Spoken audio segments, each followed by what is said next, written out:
Hi, this is Lisa Taylor from Beyond Betrayal Community. This is April 22nd or 3rd, depending on what part of the world you live in. I'm currently not in my usual part of the world. I'm in Colorado Springs having an awesome time at the IACSAS 2016 conference.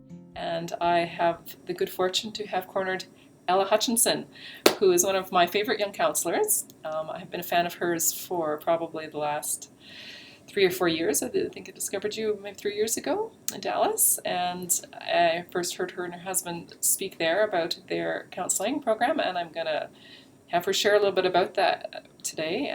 She's also a blogger. She writes for our friends at Covenant Eyes, and her own website for blogging is comfortchristiancounseling.com. comfortchristiancounseling.com. So I will try and put up a little notice again at the end of that to go by, and people can look you up there. So I feel really blessed to be able to have a kind of fun conversation with her now for the next little bit. And we're going to talk a little bit about what Comfort Christian Counseling does, what you and Jeff are doing, and how you're working with couples. I'm getting increasingly interested in the couples piece of this because my husband and I have been doing a little bit of couple support. Okay, yeah. So we're looking for more resources for couples. Yeah. So why don't you tell us a little bit about Comfort Christian Counseling? Okay, so we do a combination of individual work and couples work. Primarily, our focus is our 3-day intensives that my husband Jeff and I facilitate together. We also I see partners and do some partner groups, and he sees addicts individually. But our intensives are something we've been doing for about 5 years, and they're just continuing to evolve, and something where I'm feeling especially excited about right now, just because we've made some recent changes and additions to our program, and we're really proud of what we've got right now. Awesome. Good. Yeah. Okay, so if me and my husband are thinking, we need to go do an intensive, and I know that you get referrals from other counselors who just say this couple needs an intensive. So what does that process look like when they contact you and say?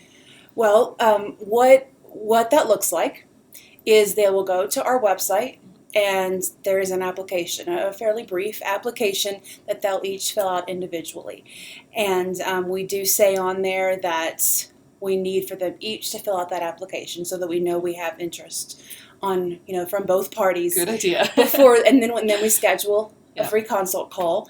And it used to be that Jeff and I would do the call with both of them with reality life schedule, all of that. Now it's just Jeff or I. Right. We'll do the call with the couple together. A conference call.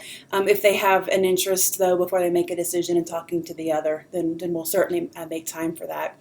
And, what we're looking for in that application and in the consult call is motivation. Right. We want couples who, the first thing I want partners of sex addicts to understand is that I'm very supportive of whatever direction they want to go in. Awesome. I'm very supportive if they don't want to stay in their marriage. Right. So when I say for our intensives that we're looking for couples who want to stay together, it's not because we think they should stay together. Right. It's just the purpose of the intensive. Right. And we love it when marriages can make it work, but that's not always not always possible, not always what's best, unfortunately. That's right. But we are looking for couples that want to stay married, assuming, of course, that the addict, and of course in our case it generally is the male who is the addict, stays sober, remains faithful. But assuming that he takes recovery seriously, then we're looking for 2 people who want to be in the marriage. But other than that, primarily we're looking for a motivation on his part for recovery. Really serious about doing whatever it takes, and a lot of guys will say it, but we ask some questions to make sure that they, to the best of our ability, to try to weed out those who just aren't ready to take recovery seriously, because it wouldn't really be fair, in our opinion, to ask her to invest all of that time and emotional energy whenever we're not seeing that he's serious about it. Absolutely. And their money, Of course, if you absolutely. can see it's not a likely chance of success in that regard, success in that way. Yeah. So Yeah. now, if in this pre-screening, if you determine that these two, they're serious and there's some hope here, so what's the next step for them? Then the next step is we will set a date. Usually it's about a month to 2 months out. And, a month is a perfect amount of time, assuming that they are, that he's involved in a 12-step program, that he is seeing a counselor, and so has a basic understanding of recovery, and he's started that process, or even willing to start immediately. If he's in that place of complete willingness, then that's enough time to do the required work. The most time-consuming part is completing the disclosure, and we give very, very clear, detailed instructions on how to prepare a disclosure, and then Jeff will walk through that with him as well, and we're both available to answer any questions he has. He'll submit a rough draft to Jeff. They'll go over it so that they can have that finalized by the time the first day of the intensive. That's the most anxiety provoking for both of them. So we just get that out of the way the first day of the intensive. That's great. Yeah, that's awesome. Yeah. Okay, so they fly. Now you're in Houston. Is it? Yes. Okay. Just outside of Houston and Katy, but they fly into Houston. Yeah. They fly into Houston. Okay. And do you have a special place that you do that at? Your center that you work Yes, out of? and it's actually right attached to our house. Oh, perfect. And we really like it. It's not in an office building. It's a very comfortable environment. We try to make our office as similar to a living room environment, homey as possible. That's great. And people really appreciate that. It's comfortable. I would think, it doesn't feel clinical, then it feels... Exactly. We try not to make, even though, there's certainly a significant clinical aspect, we don't want it to feel clinical to them. Yeah. That's really cool. Okay, so then what does the rest of their weekend look like, the other 2 days? Well, you know what? We should rewind in terms of preparing, because the disclosure is not the only piece. One of the recent additions that we've made is that we offer, Jeff and I have each started support groups using Zoom web conferencing for people preparing for the intensive, and then those who have recently completed the intensive. So mine are Tuesdays at noon Central Time. Mondays at noon Central Time, and they're for wives that are preparing for our intensive and those who have completed our intensive. And then he has added one on Tuesday at the same time for the husbands. And it's just blown us away how much of a difference that has made for couples as they're preparing. Being able to talk to people who have done the intensive, being able to talk to others who are also going through what they're going through and preparing, the anxiety and the fears and the setbacks and the hope that they're able to see as well. So it's really been a great thing, and they get to know each other and exchange emails and phone numbers, and are creating a great support system right away, off the bat. Yeah, great. Yeah, awesome. And do they stay in touch with each other after they've done the intensive? And we're seeing that they are. This is a newer thing. I've only been doing it a few months, and then Jeff, he added his a couple months ago. So because of how well mine was going, and but so far, we are seeing them staying in touch. Okay, that's really cool. Yeah. And so are they kind of giving each other, this is how our intensive went, and this is kind of preparing each other a little bit more from that point of view? Yes, they are. There's that piece. There are certain things we say, we ask you, not share, just because it sometimes takes away from the power of it when they know everything to expect. But overall, it's also quite helpful to have a good general idea of what to expect. It's already scary enough. That's right. Okay. Yeah. Cool. Are you able to share a little bit more of what else goes on in the weekends? Yeah. So the first day, like I said, is we've already developed a good rapport with the couples through the group and individual sessions that we do weekly with the couples. And so after a couple hours of the first day, we go ahead and we do that disclosure. And then she has the opportunity to ask questions that she's prepared in advance. And then he takes a polygraph to confirm that he has not purposely withheld anything. Is that on-site or off-site? It is off-site, Okay. yes. Jeff drives him to Okay. the location because Immediately, and- it's usually a foreign area and he's nervous. So, Yeah. so yes, immediately. Okay. And then she and I will stay and have a session, and she Good. also has an assignment to work on during that time. Yeah. While we wait, the polygraph takes a couple hours, and then they come back and we Yeah. go over the results and we Okay. process. And it doesn't sound like a lot, but I'm sure that's a very full that's day. day one. Yeah. Yeah, it's a lot. Good day. It is. It's a lot. And then they have homework that night. So Oh, we okay. tell them, go to bed early. Don't fly in the morning of the intensive if you're flying from Yeah. elsewhere, because it is a full day and it is exhausting. Yeah. Yeah. Now, is the homework kind of individual homework? The or- first night is individual homework. Okay. I would think she might Um, need some processing time. Yes, and a lot of her homework is Processing. processing, is to help her process. Yeah. And it's empowering homework. Good. Oh, awesome.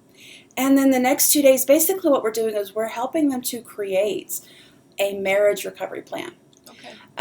Because what we see is that the missing link right now in the field of sex addiction is the couple piece. Mm-hmm. It's being ignored. Yeah. And so we want to kind of fill in the gap there. We don't like the stay on your own side of the street philosophy. Yeah. I'm not a fan of that either. Yeah, I've heard we about want couples to go through this together, if at all possible. Yeah. And so we try to show them how to do that, because there's nobody is prepared to go through this. Nobody thinks that they're going to have to. Yeah, be in that's the right. situation. That's right. Nobody has planned this one, Yeah. in the engagement period. Yeah. Yeah, so we talk about it's very individual, very unique for each couple, but we want to give them kind of a roadmap for how do we go forward? How do we interact? How do we raise our kids together? How do we begin the process of forgiveness, begin the process of building trust, begin the process of building intimacy? And I say begin because no, you're not going to leave after 3 days with trust. We're all ready for that. But we want you to have the tools to get there. Yeah. Yeah. I don't believe in pushing forgiveness, rushing it. Yeah. Totally agree. Yeah, It's a process. Yeah. Totally agree. Yeah. Awesome. So when you do those conversations, do you discuss a family plan as well? Do you discuss disclosures to any of the kids? Or? It's not a standard part of the intensive, but if there are kids, then it's going to come up. Yeah. And so we'll touch on that. But I will say it's not an area I would consider myself an expert. Okay. The reality is there's not a lot out there, and there needs to be for kids. But we talk about what we do know based on the limited research and what we've learned about when to tell kids and how to tell them and things like that. And that is part of the problem. The research itself is incredibly limited. It is limited. And it always is with kids, because there are those ethical issues around involving kids in studies. So it's going to be a problem, I think, for a time to come. But yes, so that's awesome. That sounds like an amazing. I'm already thinking of the couples that I want to send you across the the Pacific. It sounds like we get a awesome. lot of positive feedback. Great. Yeah, we it sounds strange to say we enjoy what we do, but it's very rewarding. Oh, I bet it is. Yeah. Now, I've seen you write about partner-sensitive couples counseling. Now, okay, so Ella is a licensed practitioner, so you're a licensed counselor in the state of Texas, you were saying. Jeff is a coach or a counselor? Jeff is a certified life coach. Okay. So just thinking, were you trained in couples stuff, in kind of the older models? Well, no, I was trained to be a licensed professional counselor, and I graduated with my master's degree in counseling in 2006, but didn't have D-Day until 2008. Wow. And so I always wanted to be a counselor, but no, never ever thought I would be working in this field, even with couples. I was interested in mental health, individuals mostly. Okay. Couples intimidated me. Okay. But quickly after we went through it, and got our own help, a couple of years after we had, done our own grieving and healing, I found myself, just more and more my clientele going in that direction. I was recognizing it. I was writing about it, so attracting people, and I just was seeing the need, and it was. But yeah, I always wanted to be a counselor, and didn't know what my niche would be, but that kind of happened to me. And Jeff jokes that he, as a military, Army retiree, that he would never have believed you if you had told me he was going to spend his days talking to other men about feelings. Yeah. But he's very good. And he's a lovely guy. I don't know, he's not here to be part of this interview, but no, he's awesome. And I've actually seen him grow, I think, in the last few years since, I first met you guys in Dallas. Yeah, you think so? He's a lot more confident, at peace. And, really? Yeah. Okay. That's my take on Jeff. Probably. Awesome guy. So yeah, he is. I would put him in with any husband any day, because he's got that right balance of gentle and peaceful, I think, and I can kick your butt if I need to. So I think I agree with you. Yeah, I think I agree.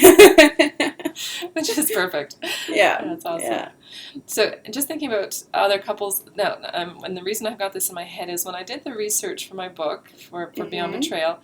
And I was asking women about their couples counseling experiences, and they were really, really hit and miss. And now the number one reason when it was not a good experience was because the husband was, spinning tales to the counselor, and had him, we had somebody that didn't really know sex addiction and was very easily misled by an addict that really still wasn't being completely truthful. So. The number two issue was the counselor, and counselors that either didn't get the Christian perspective or didn't get the we're saying use porn together. I actually had a respondee say that's what their couples counselor was recommending, to just absolutely blaming the wife and not getting the couple sensitive part. So can you explain a little bit more what's the difference then with a couple sensitive approach? Okay. A partner sensitive approach. Yes. A partner sensitive approach, which would be the opposite of what we call an addict-centric approach. I think Barbara Steffens coined that term, though I'm not positive of that. But it's opposite of this older model that is centered on the addict, and asks the wife to play the support role, and focuses on a lot of times his struggle, his pain, trying to understand him and how to help him best, but neglects her trauma, where she isn't getting validation. And instead, she is told, whether it's outright or whether it's implied, to be patient, to wait until he's ready to be the husband that he should have been all along, until he's ready to be faithful. And she's told also to accept her her part, in the problem. Very much looking at it as it takes two to tango. Right, and that's a traditional couples, I think, counseling approach, is that you split the blame 50-50. When there's infidelity, and newer research is showing that is not the case, and even focused more on infidelity versus sex addiction, but newer research is showing that happy people cheat, It is not, it's not what we always wanted to think, that, she or he must have played a role. Yes. And so, imagine you're this partner and you find out that you've been betrayed in the worst way imaginable, and then to be told it's your fault, or it's partially your fault. For some women, they grab onto that. And I did that in the very beginning because it can be comforting in a way, because if you think you played a role, then you think that, okay, if I just change, he won't hurt me again. Oh, yeah. So some wives will do that,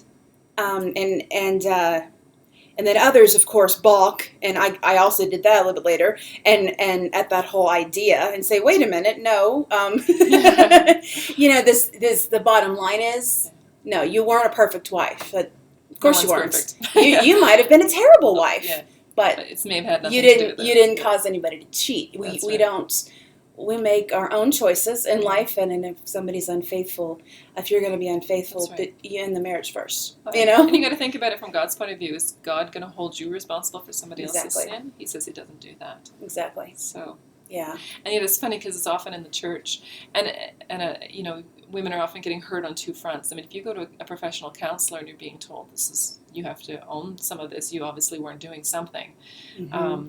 That's harsh. But if you go to your spiritual support family too, and I don't know if this happens here a lot, but it does certainly does in New Zealand with the women I'm talking to, and they're being told, obviously you weren't quite doing your wifely duties enough, or something like that, or he wouldn't have wandered, and it just shows such an ignorance of sexual addiction, because as I try to explain in the book, it's not about sex.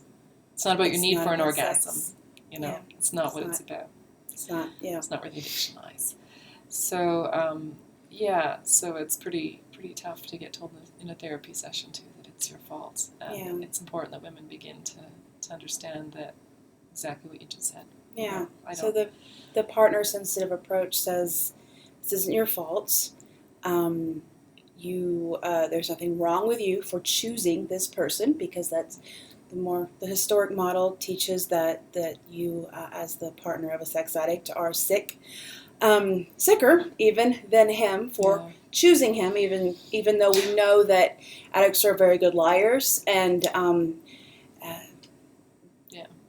so but still she should have known. Yeah. And I was told you did know. I said no, I didn't.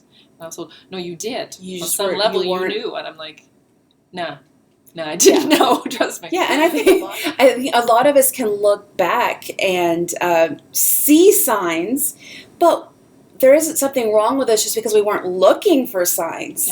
Yeah. Why would we have been? Yeah. What I say is, if we were looking to find if our husband was cheating, well, then a therapist would tell us we had trust issues and something was wrong with us. Yeah. They'd say, well, do you have concrete evidence that he's been unfaithful? No, but something, I just feel it. Probably say, well, really? This is your issue. This is what want to look about what is this about with you? Yeah. Exactly, because no one wants to live their life in being a suspicious.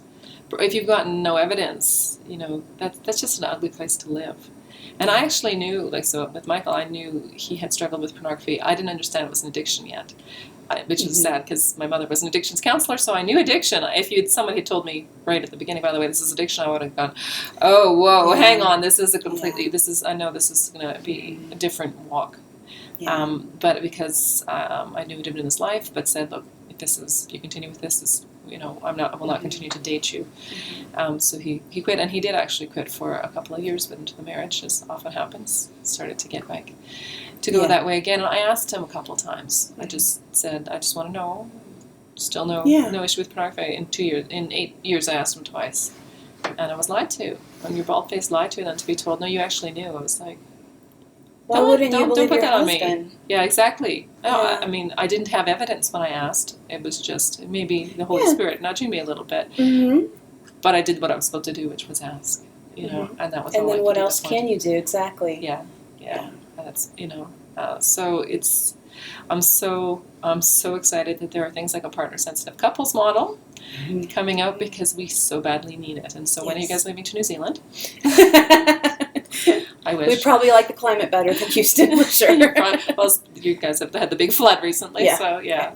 Mm-hmm. So I'm just thinking now, as we just kind of wind this up and thinking about our couples getting. What I wanted to ask is how much, when are they ready? So as a woman's watching this at home and she's thinking, wow, this happened all 2 weeks ago. Should she be contacting you? Should she be seeking out her own therapist and him his own to begin with? Or how do you like to see this play out? We don't teach that there needs to be any individual counseling before couples counseling can start. Okay. Individual counseling is great. But unlike the historic model that says first you need to do your own work, then you can do the couples work, which frankly isn't even biblical. We say you can start couples work right away if again he's motivated. Or she, if one of them doesn't want to, well then, both have to be motivated. They both have to want to do the couples work. But if they do, then there's no reason to wait at all. We did our intensive. We did a 3-day intensive a month after discovery. And, it was fast. That is really fast. Almost exactly a month after discovery. And we still had a long road of healing ahead of us, but we had those tools. Excellent. So, we were able to learn a lot from that intensive as well, looking back, what was helpful, what wasn't as helpful, but we're very grateful that we had that experience. So, we have couples that have been going through this for years and been through many counselors, and we have others that just, Okay, so for those who've been through it many years, and she thinks, well, look, I think I know everything. I think I've actually had disclosure, full disclosure. Is there still something for them in the intensive? Do you still have them to do the disclosure process anyway? We do.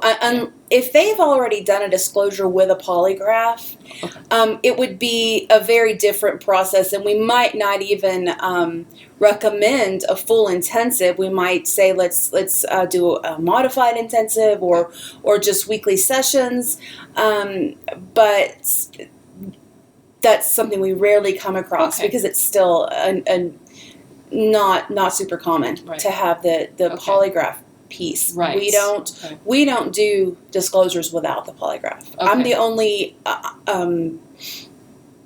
counselor I'm aware of, or we are the only counselors that I'm aware of that we don't do them at all without. We don't say you have to have a polygraph. We tell them there are many other counselors available that will do this, and give you the option. But we don't, because even though a polygraph isn't 100%, we trust our examiner very much. He's wonderful, and we've had amazing experiences. But we just we feel like it's the only way all the truth is going to come out. Right, and that you can be 100% sure. Exactly. And so we don't want to put all that effort into a couple, and have them put all that effort into their marriage when there are still secrets, because it's a complete waste of time for everybody. Right.